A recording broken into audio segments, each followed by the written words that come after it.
lo cual nos convertiríamos en un sociópata o en un santo. En el medio queda la neurosis. Y yo siempre... Porque estás desgarrado entre ambos polos. Y ahí se me... Claro.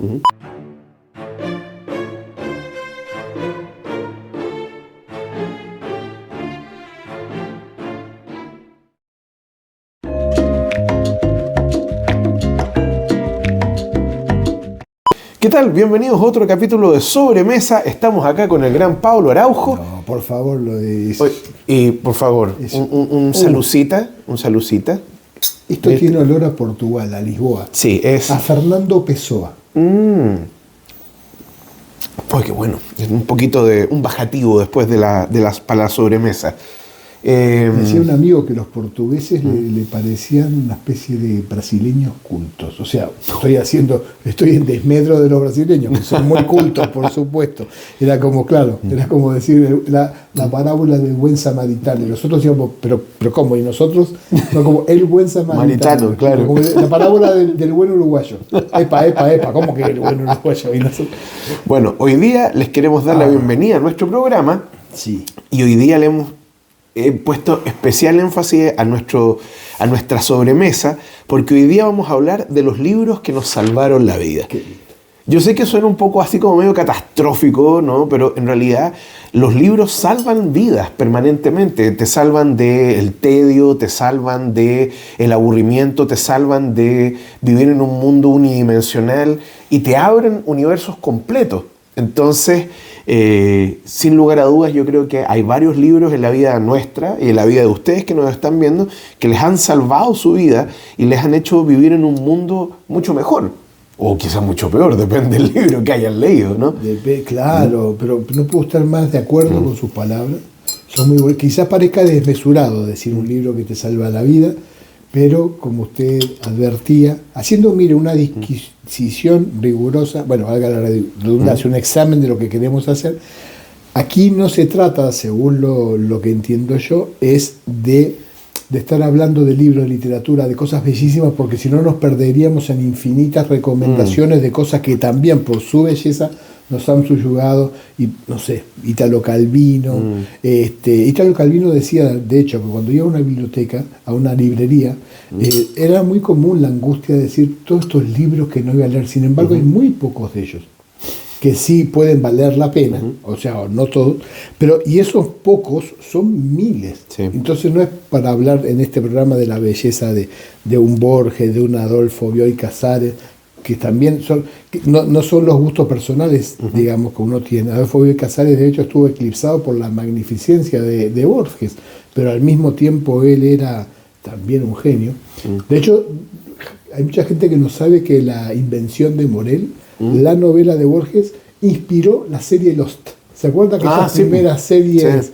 Bueno, y son estos libros que, como usted bien dice, nos han impactado en algo personal, como para decir, no que un antes y un después, no me gusta ese, pero sí que, porque es no ser unidimensional, abrir la caja, no pensar y vivir otras vidas, identificarse con lo que está ahí. Y otra cosa que para mí es importante es el consuelo. En el sentido de que esto que pensé, esto que me atemorizó, esto que me angustió en alguna parte de mi vida, está ahí reflejado, interpretado de manera magistral y se acerca a lo que yo quiero expresar. Borges decía, nombrar el problema es una especie ya de empezar a ganar la batalla, de las cosas que no tienen nombre. Pero fíjate, yo le agregaría algo más. No solamente el abrir nuevos derroteros. Tú sabes que hoy por hoy, basta leer los diarios, y no solo en Chile, sino en general a nivel global, hay una epidemia de soledad. Sí. Hay una epidemia brutal donde la gente se siente más desconectada que nunca, en una época donde la conectividad está a la orden del día. Y me da la impresión, esto es una opinión mía nomás, que de repente algo tiene que ver eso con la falta de la lectura y la falta del libro. Thomas Jefferson decía que no podía vivir sin libros. De hecho, yo no puedo vivir sin libros. Y siempre que iba a cualquier lugar compraba libros, en fin, y se rodeaba de libros porque eran sus amigos. Claro. Eran compañeros de ruta. Y de repente me llama la atención, y esta historia se repite muchas veces, de algunos niños que crecen en forma solitaria, ¿no? Esta es el inicio de varias biografías, y que en un momento de su vida les cayó un libro encima. Y eso les abrió el mundo. Y de repente, ¿sabéis qué? O sea, sí, perdona lo autorreferente, pero me acuerdo un poco de mi infancia, ¿no? Cuando yo era niño, bueno, de repente pasaba mucho tiempo solo, ¿ya? Y estaba rodeado, curiosamente, de libros. Entonces, había libros que estaban escritos en idiomas que yo no entendía, como francés, por ejemplo, a los 7 años, 8 años, ¿no? Pero estaban llenos eran libros de veterinaria, equina, pero estaba lleno de caballitos. Y eran libros muy antiguos, y me encantaba ver las láminas de los libros. Después, El tesoro de la juventud. No sé si tú lo conociste o si estoy en Uruguay, ¿sí? Tenía todos los libros y los heredamos de mi abuelo con la encuadernación verde, donde había unos capítulos que eran para hacer las papirolas, las origami, como le llaman acá. Y los cuentos sí, y no, un papel sedoso. Y lo más notable del Tesoro de la Juventud era que te contaba historias de lugares lejanos, sí. ¿Cómo se llama? Perdidos en el tiempo. No, y le imprimían una magia que no he podido recuperar en un reel, por ejemplo. Una magia que tenía la del cuento, los dibujos que había ahí. Claro, en una época, imaginemos, que no había internet, por lo tanto, me acuerdo que estaban los libros del Life. Sí, de países, sí. Porque uno no tenía idea de si no era por un amigo, una postal, un pariente que había viajado, no sabía cómo era Escandinavia, no sabía cómo era, y entonces estaba o África o algún país en Asia, tribus, ¿no? Lo daban con un romanticismo porque uno tenía Sudán, y era todo muy hermoso, y unas fotos, entonces, pero ese contacto que teníamos con los libros y demás era mucho más nutritivo. Pero también tenía esa ventaja que te hacía pensar, te hacía imaginarte las cosas. Hoy día no, porque hoy día es como comer comida rápida, ¿no? O sea, sin perjuicio de que hay cierta comida rápida que es rica, etcétera, claro. Pero es como una vez y ojalá una vez al mes, ¿cachai? No, exacto, no nutre. Y claro, y tienes bombardeado por todos lados y no sabéis dónde poner tu atención, mientras que algunas veces era mejor adquirir el conocimiento de a poco y para ir masticándolo. Mira, por ejemplo, yo me acuerdo. Esto ya fue de grande.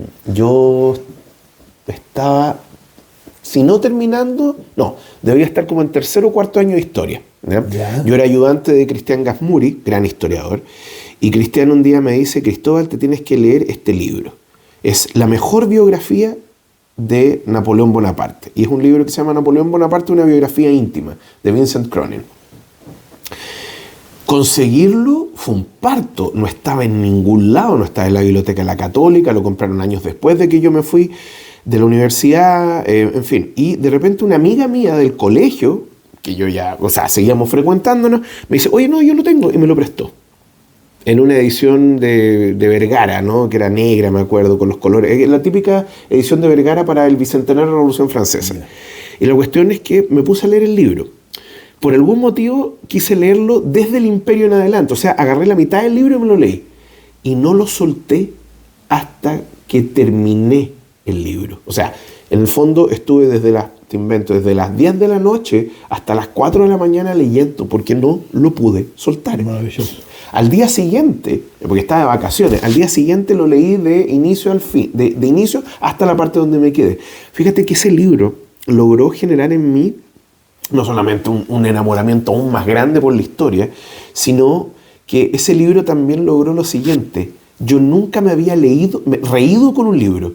Así como de repente estaba leyendo y me dio una carcajada que la tuve que reprimir, porque yo me río fuerte, ¿no es cierto, mi amor? Me río fuerte. Y la cuestión es que me tuve que hacer, porque estaba todo el mundo durmiendo en la casa, en fin. Y nunca me había generado esa sensación. Nunca me había puesto a llorar con un libro. Esto, te digo, esto debe haber sido cuando yo tenía como 22 años, 21 años tenía. Y lo encontré tan bueno el libro y quise, y ¿sabes cuál fue el efecto de leer ese libro? Querer leer más. Quiero otra dosis, quiero nuevamente. Y bueno, así fui cayendo en otros libros. Por ejemplo, hay una biografía maravillosa de Pedro el Grande. Ya. Pedro el Grande es un personaje súper dicotómico, es un personaje que no es así como, uy, qué lindo, qué grande era Pedro el Grande. O sea, era enorme, medía 2 metros 4, pero 0,4, pero Y en aquella época era todavía... era un gigante. Claro. Pero ¿sabes cuál es el Goliat. tema? ¿Sabes cuál es el tema? El personaje me atrajo. Ya. Y después de ahí seguí leyendo sobre zares Con rusos. sus abismos, porque cuanto más grandes, más abismos tienen en la Claro. Y me dio esa cuestión de que no podía parar de leer. Qué bueno. Si bien me había pasado antes cuando era chico, con cierta literatura, especialmente literatura, curiosamente, de ciencia ficción, esa cuestión me maravilló. Lo encontré fantástico. Dijo algo muy cierto, el hambre por eso se habla de devorar libros. Sí, pues. Hay libros que se devoran. Y volviendo un poco a la infancia, yo viví rodeado cerca de más de 3 millones de libros.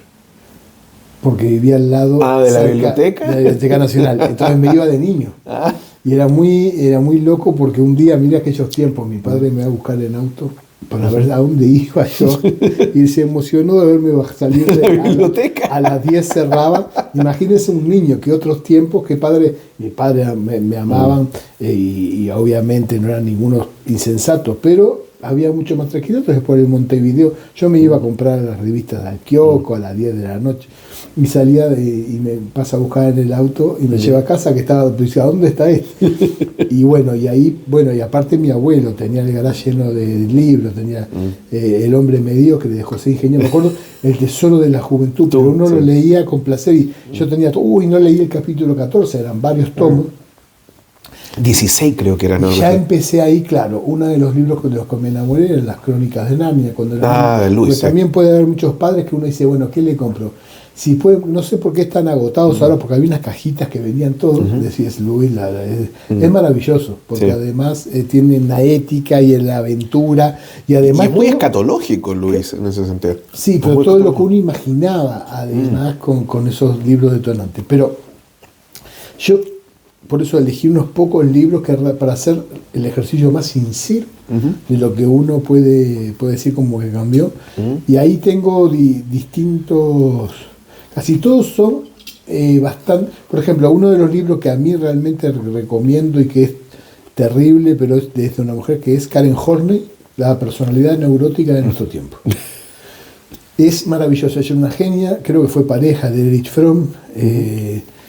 Fíjese que está más vigente que nunca, porque ella, si bien está, muerto en el año 50, hace nada, porque es nada, y cuando uno lo lee, pues yo que todos en la cultura donde vivimos tenemos algo de eso, y en menor o mayor grado vamos a ser más o menos neuróticos. Ella retrotrae al sentimiento de represión de la hostilidad en la infancia, que eso ocasionó que después... no discutamos o la evasión que puede traernos en la vida de problemas por miedo a nosotros mismos, por miedo a que se rompa ese dique y salga toda esa hostilidad reprimida. Cuenta justamente los conflictos irresolutos de que tiene un neurótico, que por un lado quiere ser amado y por otro lado quiere ser aplastar a todo el mundo, en extremos, ¿verdad? Pero la descripción que hace de la personalidad humana yo creo que no deja indiferente a nadie. A algunos les podrá parecer excesivo, bueno, es porque esa persona está más o menos sana. Pero además sus conclusiones son tan maravillosas porque empieza a preguntarse y elabora varias tesis de por qué está pasando esto. Una de ellas es cultural, en el sentido de que en Occidente, según Karen Horney, estamos todos imbuidos de los ideales cristianos. Así seamos ateos, agnósticos, y por otro lado se nos combina a ser el mejor en todo lo que hacemos. ¿Me explico? O a tener el auto más no sé cuánto, y bla, bla, bla, etcétera, etcétera. Ambas, ¿verdad?, son polos opuestos. La única manera racional de resolverlas es tomando una de las opciones y descartando la otra, en lo cual nos convertiríamos en un sociópata o en un santo. En el medio queda la neurosis. Porque estás desgarrado entre ambos polos. Y ahí ahí se me ocurrió una metáfora que tiene que ver con... Yo lo explicaba de esta manera. Imaginemos un nadador, un joven, ¿verdad?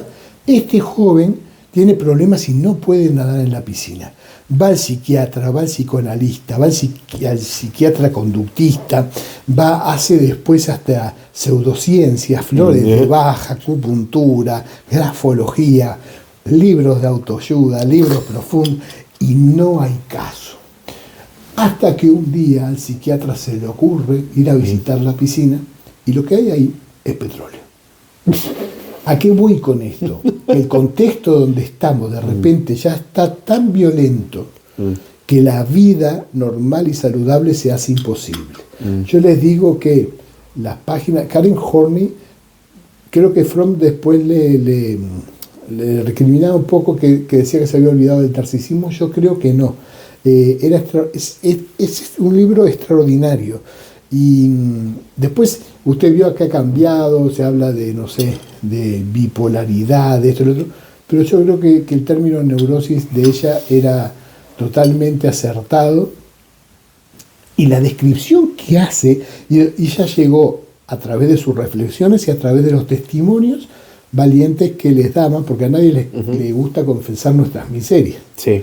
¿Me explico? Bueno, Entonces, a nadie le gusta confesar las miserias, los pecados, en el fondo aquello que nos hace débiles. Sí, pero ¿cachai? por eso mismo, y en los terrores que podemos sufrir los grandes escritores, otro libro, por ejemplo, que también para mí es Viaje al fin de la noche, de Ferdinand Selin.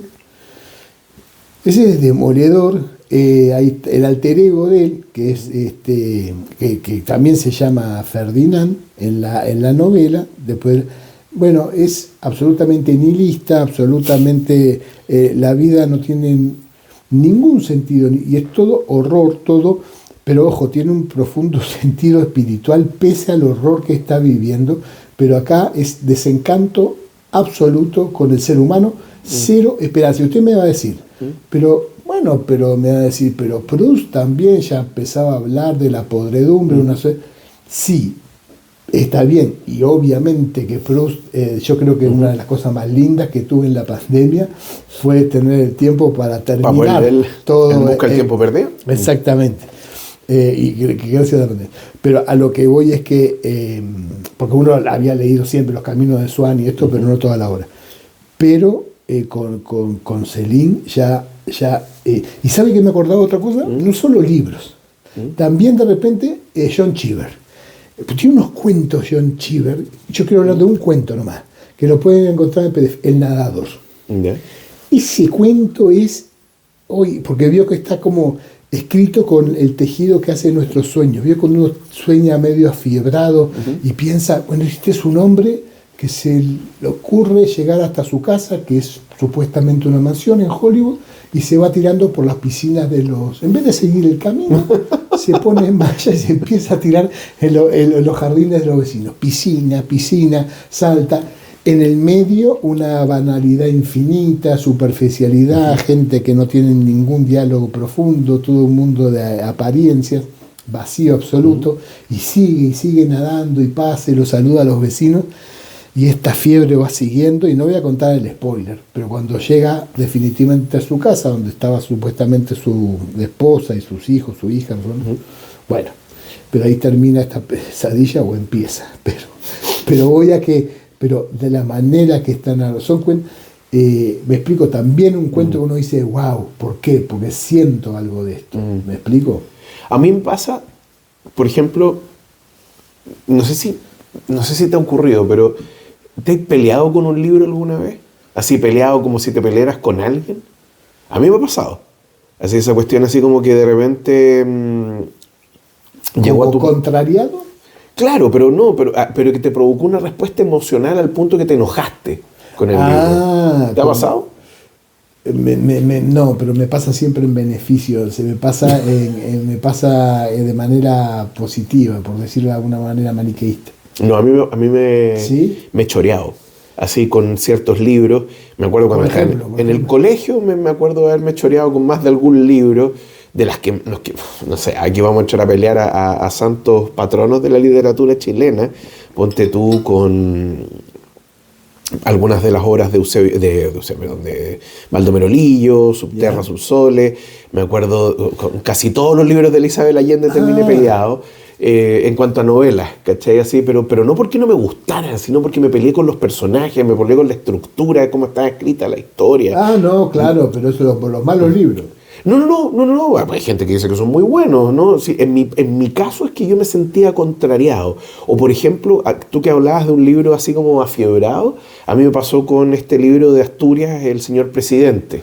A Miguel Ángel Asturias, yo lo amo. Usted no pero pude. Las metáforas de Asturias. No pude. Me cambian la vida, pero sí. Pero las metáforas de Asturias. Las hormigas que tenían color no, la noche que tenía color de hormiga vieja, cositas así. Y el señor presidente. Es que me costó un mundo. A ver, primero me costó entenderlo. Segundo, claro, era chico, entonces estaba leyendo una novela surrealista. Bueno, eso es bueno, volver a releer. Sí. A mí, bueno, eso es lo otro, porque puede ser que con el señor, yo creo que en algún momento, quizá hubiera sido un disparate, se empezó a copiar ya en su estilo y quizá empezó a fatigar involuntariamente con las metáforas. Pero hay algunas que son maravillosas, que es como son metáforas del trópico, la manera de decir las cosas. No sé, para mí bien merecido el Nobel. Claro, como hablábamos el otro día, ¿se acuerda? Cuando veníamos de no me acuerdo dónde, que hablábamos de, bueno, Borges en ese sentido es espectacular, en el sentido de cuando hablaba de al fondo del pasillo lo inquietaba un espejo. Eso, me explico, y está perfecto lo que está diciendo, es hasta fantasmagórico. Pero no nos referimos acá a esos libros, en el sentido de que, si bien la belleza de Miguel Ángel Asturias o de tantos otros miles de autores, uno lo sobrecoge y también lo eleva, estamos hablando de los libros, digamos, yo entiendo como los que por ejemplo, una obra mucho más común, que también hay que recomendarlo, sobre todo a los jóvenes y todo, que a mí también en su momento... Bueno, perdón, una cosita que quería decir, cuando voy a la Biblioteca Nacional, ahí esto era muy chico, Uruguay, y de hecho el bibliotecario era después jardinero de mi casa. ¡Qué locura más grande! Si somos 3 gatos locos.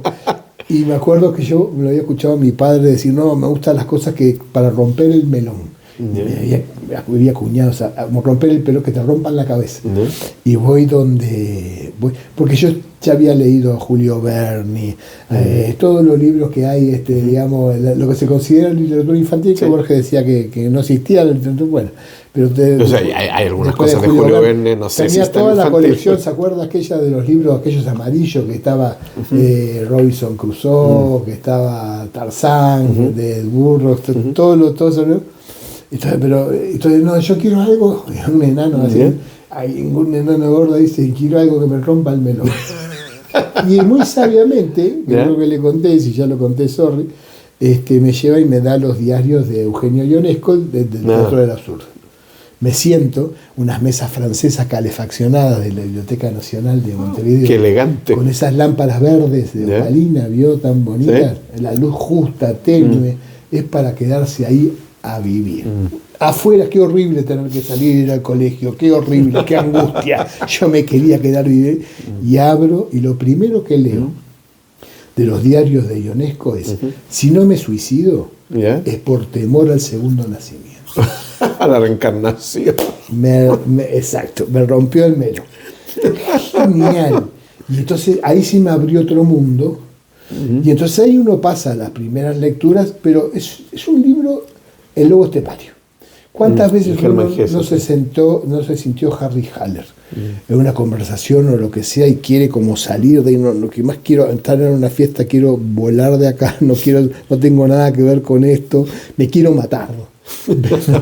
De una manera, que le pasa pero miren lo que le pasa comparado con cuando está Harry Haller, cuando está él, digamos, en el lobo estepario en la casa de unos amigos, y la esposa le muestra, y el esposo muy orgullosa, porque la esposa había dibujado a Goethe.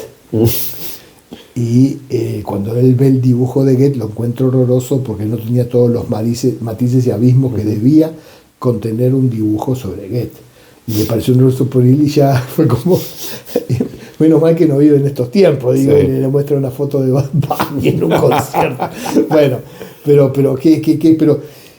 esos libros también, ese libro también era un libro, ¿sabe qué? Que realmente lo aconsejo porque, ese sí que cuesta. Por eso, siguiendo el libro que usted decía, no es que se pelea uno, pero ya es bastante insoportable de leer porque es tan inteligente Iris Murdoch. Ese libro se llama El mar, el mar. Así 2 veces. El mar, el mar. Y cuenta la historia de Charles Arrowby, que se va, bueno, él ya tiene su vida, fue un gran productor, etcétera, etcétera, se retira al mar y va a escribir sus memorias. Empiezan a ocurrir ciertos sucesos y ella empieza a desnudar el narcisismo, la mentira y todo lo que él mismo escribía, ya está con un humor filósofo, además que ella era filósofa.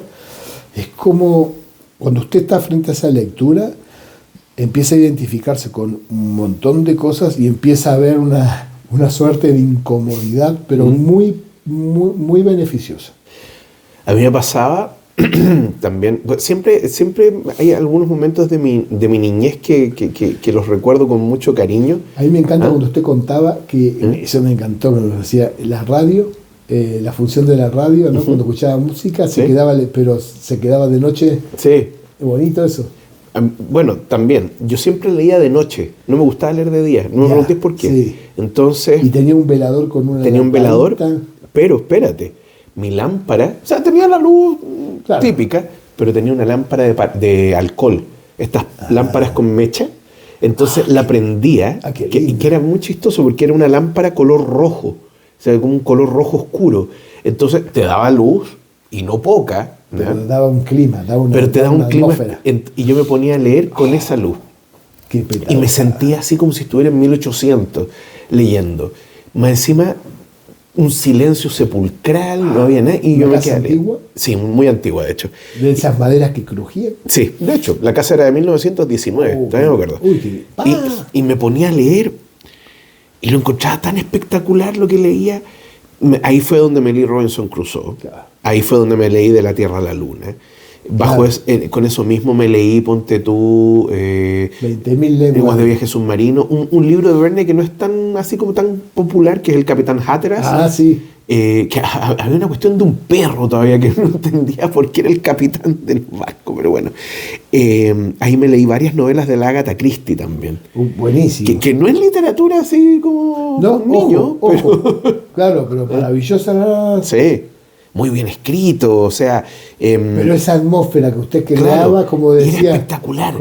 Como dijimos una vez de Somerset Maugham, que decía que la lectura era construirse un refugio contra casi todas las miserias de la vida.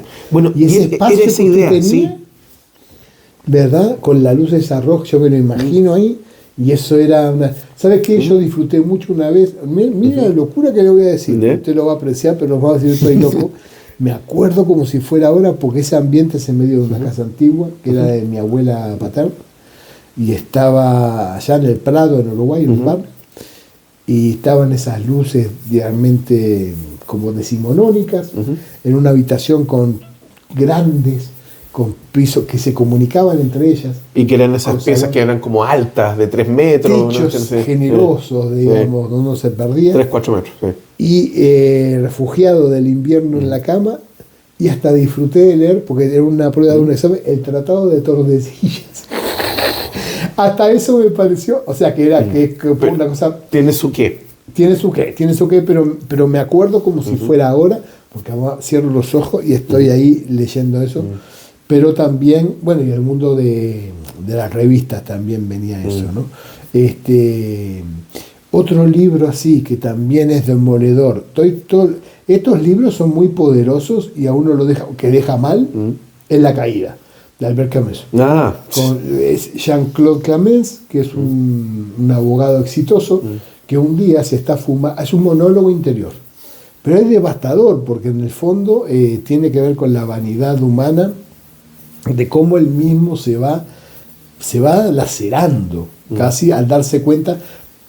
Lo que detona esto, es un día que se está fumando el que él llamaba el cigarrillo de la satisfacción, en un puente en París, después de haber ganado un juicio. Pero ojo, él solo defendía a la viuda y al huérfano, porque el lucro para él no era. Y además, él se daba cuenta de la admiración que despertaba cuando ganaba un juicio, y el abrazo a la viuda y no sé cuánto, bueno, y toda la obra de justicia realmente, y está fumándose ese cigarro y hay algo que le destroza el momento, que es que se da cuenta que hay una muchacha con un impermeable en una actitud inequívoca de que se va a lanzar. Yeah. Y él como que si hubiese sido todo lo magnánimo que él se creía, la imagen que tenía, se deparaba de sí mismo, y siente un splash. Y si él hubiese sido todo lo magnánimo y altruista que se suponía, que solo para construir una imagen narcisística y fantasiosa, debió haberse, y no lo hace. Se va, huye y escucha una risa. Una risa como de burla, que claro, que no sabe si lo está imaginando, como que si Dios, no sé, no Dios, pero alguien se está burlando de jajaja, mirá, vos que... Y ahí comienza la debacle interior. Y se va a un supuesto bar de Ámsterdam, donde habla con un interlocutor que nunca habla, pero siempre le diciendo ¿qué tal?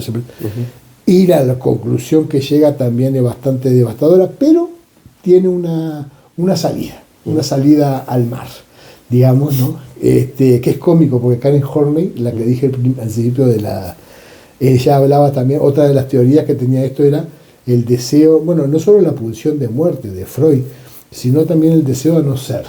Me explico que conviene. En el sentido también de los Upanishads y demás, las coplas de Manrique, la muerte, nuestras vidas son los ríos que van a dar a la mar, y esa mar, ese coso en el cual queremos no ser y también compelidos. Entonces, en el medio se produce una neurosis. Ferdinand Céline, si ustedes, o sea, tiene que estar preparados para leer Viaje al fin de la noche, porque no solo muestra que no hay ninguna esperanza en la redención humana, sino que además que todo el camino es vacío, inútil y además... Claro, que ahí, bueno, como estábamos hablando de los libros que nos salvaron la vida, hay que tomar en consideración que hay ciertos libros que conspiran contra ella. Pero bueno, muy bueno, excelente. ¿Sabes por qué? Porque no. Ay, qué bueno que toca ese punto. Claro, dice, pero este tipo está hablando de... No, porque me pasa que, al contrario, me humaniza mucho más. Y si hay alguna posibilidad de cambio, es que eso que estoy sintiendo y de repente de manera muy difuminada, de manera muy vaporosa, alguien me lo baja y me está diciendo, esto es. Entonces, la constatación esa, ¿me explico? Al poder hablarla y humanizarla con alguien, porque vamos a decir la verdad, vamos todos los días y necesitamos cosas prácticas no podemos estar hablando con los otros, che, estoy angustiado, esto y el otro, ¿no? O sea, necesitamos movernos para llegar a tal hora, para cumplir con tal cosa, y vamos como si estuviera todo bien. No hay más remedio, ¿verdad? Es algo práctico que necesitamos para que pueda servir, pero cuando empezamos a indagar y con eso nos refugiamos en la lectura, hay alguien que nos puede interpretar de manera mejor incluso esos pensamientos y esos tormentos que sentimos en el día. Y a mí eso lo que me pasa es que más que decir ya, hasta acá llego, me pasa al revés. Me redime porque decir miércoles, porque el hecho de sentir que no tiene sentido le da un sentido. No sé si me explico. No, te entiendo, sí. Es en el fondo, o sea, te cambio la metáfora, en el fondo y lo habíamos hablado en otro capítulo, que es la misma muerte la que define la vida. Claro. Ese es el tema. Es la no vida aquello que hace que la vida valga lo que vale, ¿cachai? Exacto. Y es una cuestión... Ahora, es brutal porque en el fondo eso te lleva a la conclusión de que la negación de lo que tú eres es lo que define lo que eres. Claro, también. Un terrible, pero bueno, eso ya da para... Bueno, ¿cuánta literatura se ha escrito sobre eso? Claro, y para hablar de un libro positivo que también recomiendo, que cambia y está muy bien escrito, y por quien es considerado quizá el mejor filósofo del siglo XX, es Viktor Frankl, Ante el vacío existencial. Y ese libro tiene cosas maravillosas.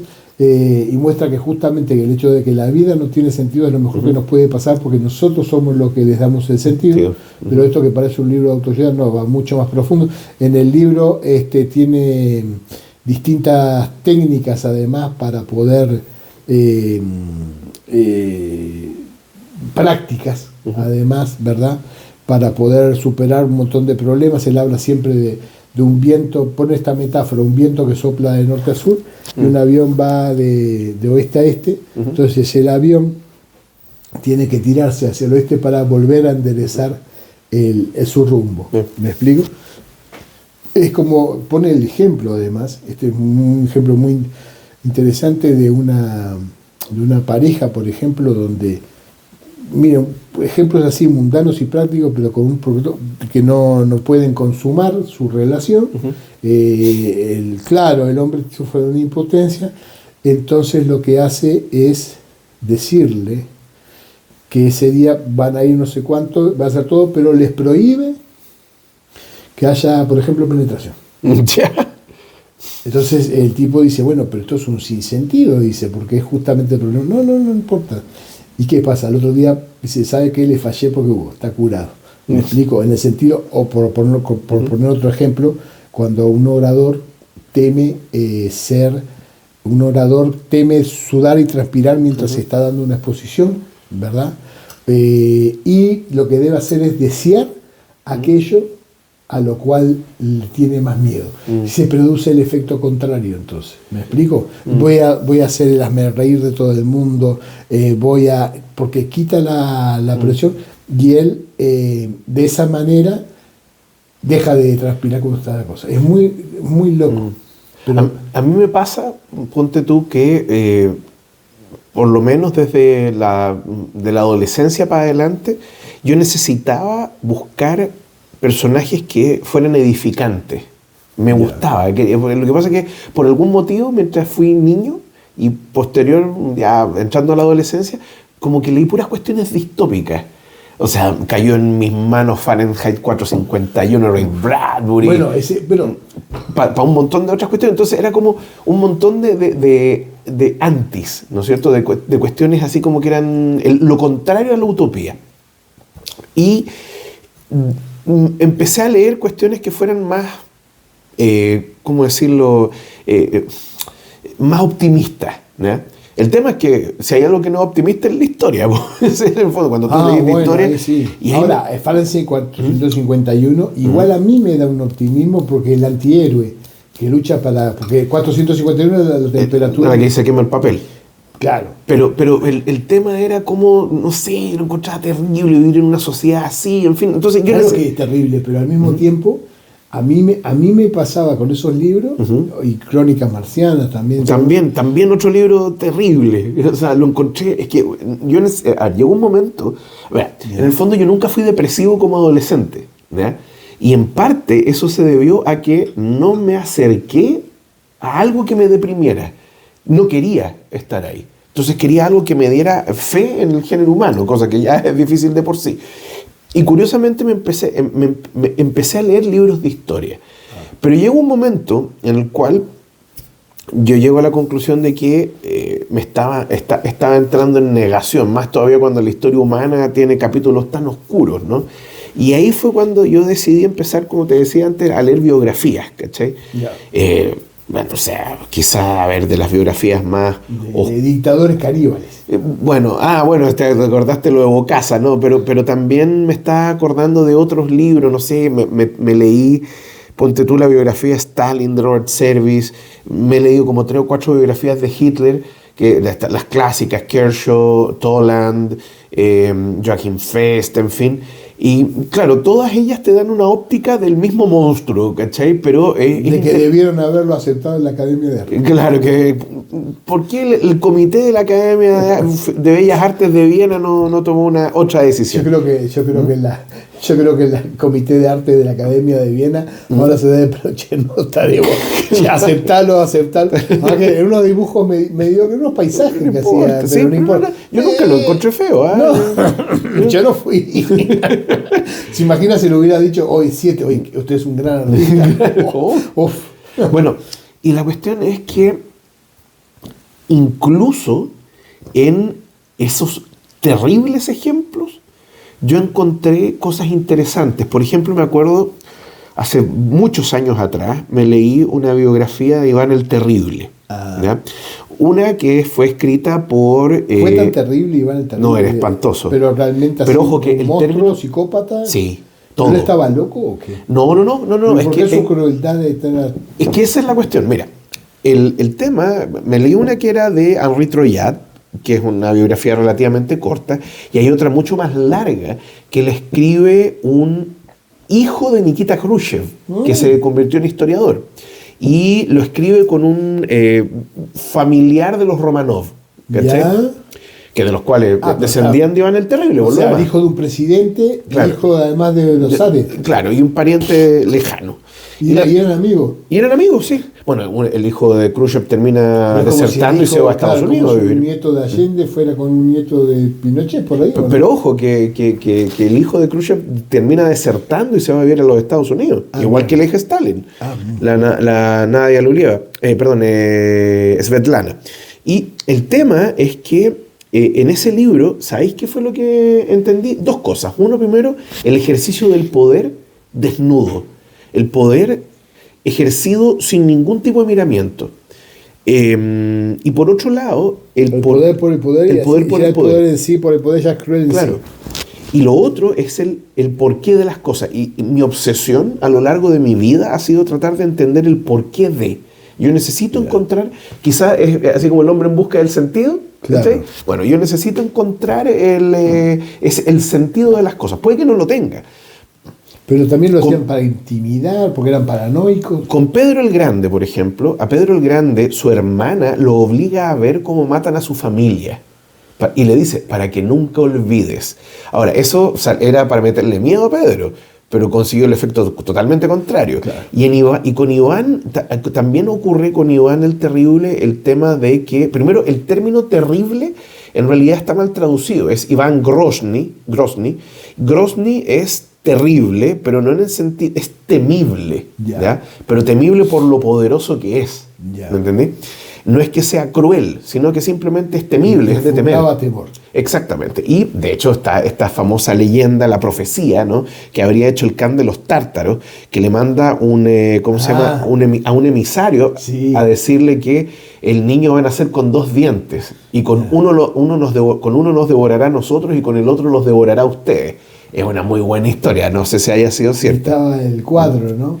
Pero que ese es otro, el Liarrepin, que es cuando mata al hijo. Sí, es uno de mis cuadros favoritos. Pero el tema es horrible la cara de Iván. Es que es el fin de su dinastía y se acaba de dar cuenta de lo que ha hecho. O sea, mató al hijo y en un acceso de rabia, y el hijo estaba borracho también. Horrible ese cuadro. Sí. ¿A usted le gusta? Yo lo encuentro fantástico, el nivel de desesperación. No, sí, pero es da... Así como hay libros, ese libro, es difícil salir de ese culto. Y ahí está el tema. En el fondo, Iván el Terrible se vuelve paranoico porque el entorno es precisamente un entorno que está permanentemente buscando asesinarlo.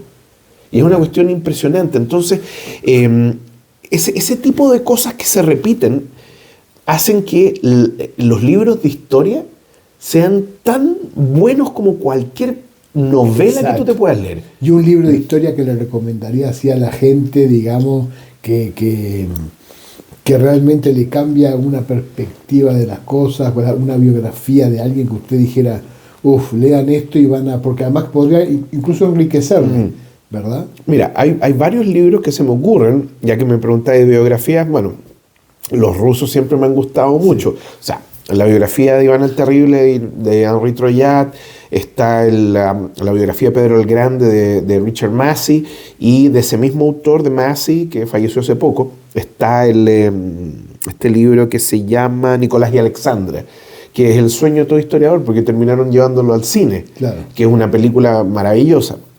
Otro libro que yo te digo que es fantástico, bueno, el de Vincent Cronin de Napoleón, por cierto, pero también, ¿cómo se llama este libro? Hay un montón de libros que te llevan a otros horizontes. A ver, dentro de las mismas biografías, bueno, si tú quieres conocer lo que es el terror, bueno, la biografía de Toland sobre Hitler, que es una cuestión descarnadísima, que hay que leerla con la luz, Ahora, prendida, ¿cachai? O sea, un análisis psicológico. Sí, claro. La que leí, Sí, la biografía es la de Fromm en Anatomía de la Destructividad Humana, de Hitler, y le hace el perfil psicológico de la prostitución. Ahora, perdón, hablaba del libro de Víctor Frank. Ese libro de Víctor Frank realmente es muy enriquecedor, esperanzador.